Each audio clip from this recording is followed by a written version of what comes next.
Donc DISA Solar, c'est une entreprise qui a démarré il y a 3 ans. C'est donc une filiale du groupe DISATEC DISA qui est installée à Limoges depuis le début du siècle dernier. Et donc DISA Solar, on est le spécialiste français du photovoltaïque flexible, souple, à la fois de la première, deuxième et bientôt troisième génération.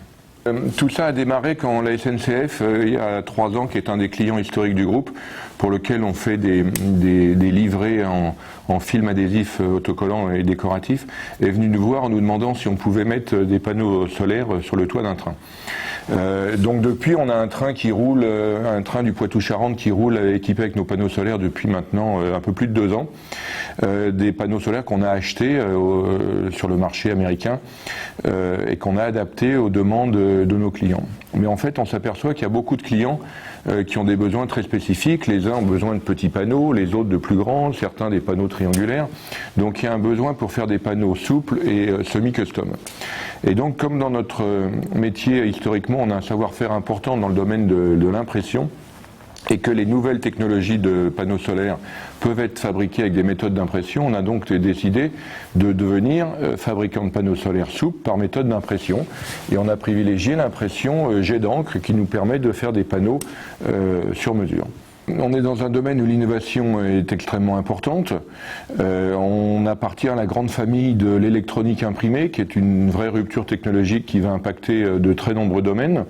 Et donc on a lancé des programmes de recherche en collaboration avec l'université XLIM de Limoges, mais aussi le laboratoire du CEA et l'INES à Chambéry, aussi des laboratoires européens situés aux Pays-Bas et en Belgique.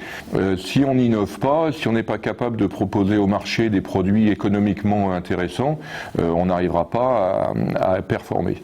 Et la compétition est intense, la compétition elle se situe un petit peu malheureusement encore au niveau européen, mais surtout vis-à-vis de l'Asie et vis-à-vis de l'Amérique. Donc il s'agit qu'on travaille bien les uns avec les autres au niveau européen pour pouvoir être performants sur ces nouvelles technologies qui vont ouvrir des marchés considérables.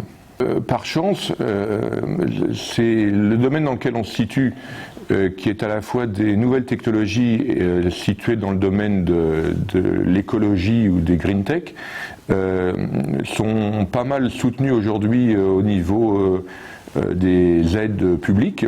Et donc on a reçu des aides du Conseil régional du Limousin, du FEDER, de OSEO et aussi des aides au niveau européen.